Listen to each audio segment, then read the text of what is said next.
Goedenavond dames en heren, fijn dat u kijkt. Het is zondag 8 november en dit is Omroep Zeeland. Het overzicht van het Zeeuwse nieuws en ook het weerbericht van vandaag. De politie doet onderzoek naar een ongeluk in de Van Dishoekstraat bij de kruising met de Paul Krugerstraat in Vlissingen. Rond 7:15 vanmorgen werd daar een voetganger door een automobilist aangereden. De bestuurder reed door. Een voorbijganger trof de 37-jarige zwaargewonde man midden op straat aan en heeft de hulpdiensten gealarmeerd. De man was op dat moment aanspreekbaar. De politie verspreidde al snel een signalement van de auto. Het zou om een witte Fiat Punto met een panoramadak gaan. 2 straten verderop wordt de auto al snel teruggevonden. Want de beschadigde voorkant valt al heel snel de omwonenden op. En zij bellen dan ook de politie. Volgens de buurtbewoners hebben ze de auto nog niet eerder in de straat gezien. En ze vermoeden dan ook dat de dader de auto hier heeft geparkeerd en daarna meteen is gevlucht.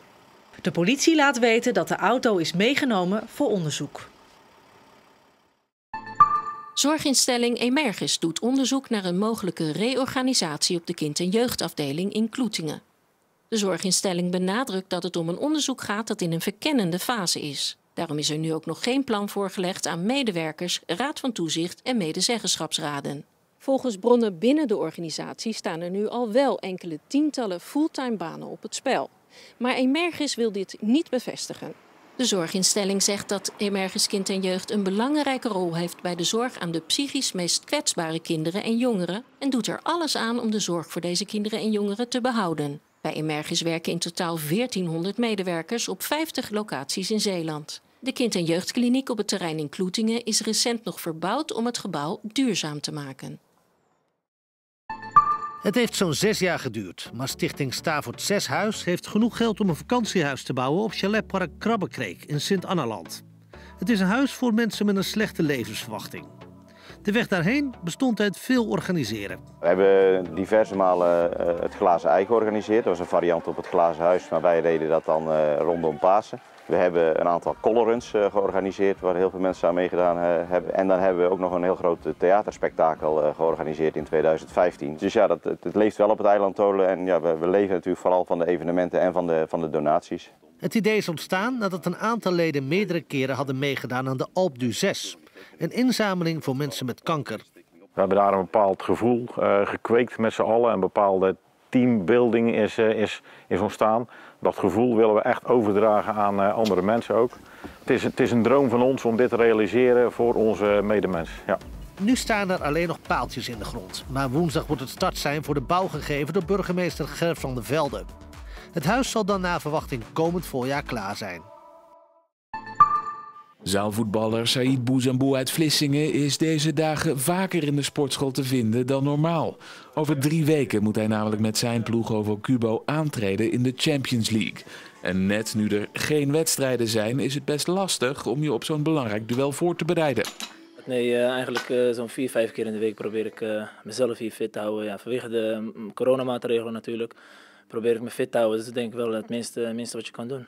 Doe je dat nou meer de afgelopen weken dan normaal? Ja, eigenlijk wel. Want je speelt natuurlijk ook geen wedstrijden, dus je probeert jezelf echt fit te houden. Misschien nog zelfs fitter dan eerst. We proberen wat stabiliteit oefeningen te doen. Professionele begeleiding die ik hier ook krijg bij Fitness Vitaal. Ja, dat helpt je toch beter te worden als voetballer. Het missen van wedstrijdritme zal volgens Bouzambou niet van belang zijn. Dat geldt ook voor ons tegenstander. We missen sowieso wedstrijdritme. En wat ik eigenlijk al aangaf, het minste wat je kan doen is gewoon echt topfit straks die wedstrijd ingaan. We kennen de tegenstander natuurlijk niet. We weten wel dat het gewoon een knock-out wedstrijd is. Dus verlies je, lig je er gelijk uit. Voor mij is het heel mooi dat ik de eerste keer de Champions League in ga. Ik heb natuurlijk Champions League al in Azië mogen spelen en de Europa League in Azië. En nu mag dat ook hier in Europa gelukkig, dus ik kijk er heel erg naar uit. Over 3 weken moet Bouzambou er staan. Dan speelt hij in het Noorse Trondheim voor een plek in de volgende ronde van de Champions League. We hadden vandaag iets meer hoge bewolking. Dat kwam uit het zuiden via België, maar het hinderde de zon niet zoveel. Het is juist extra mooi bij zonsopkomst en zonsondergang. En de vochtige lucht gaf ook weer de zilveren deken op de spinnenwebben vanochtend vroeg.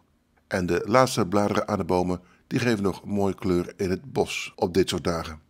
Dat zal ook de komende week wel zo zijn, want er is geen storm en de temperaturen blijven vrij hoog. Eerst vannacht, dan is er een zwakke zuidoostenwind met minimumtemperatuur rond 9 graden. Er is wel vrij veel bewolking en lokaal kan wat lichte regen of motregen vallen. Morgenochtend klaart het op, maar er kan wat nevel of mist voorkomen. In de middag en avond is er kans op een kleine bui, maar ook dan zijn de meeste plaatsen droog. En door de zonnige periode wordt het opnieuw zeer zacht, met maxima van 15 tot 17 graden. Dinsdag doen we wat dat betreft een klein stapje terug. Er kan een enkele bui vallen en de wind draait tijdelijk naar het zuidwesten. Daardoor wordt het dan weer wat helderder. Vanaf woensdag is het een graad of 13 's middags. Donderdag gaat het ook af en toe regenen en wat harder waaien. Tot zover het nieuws en ook het weerbericht van deze zondag, de 8e november. U kunt gewoon blijven kijken, want hierna gaan we nog kijken naar onze serie Natuurlijk. En duiken we de geschiedenis in met terugkijken. Nog een hele fijne zondagavond en graag tot morgen.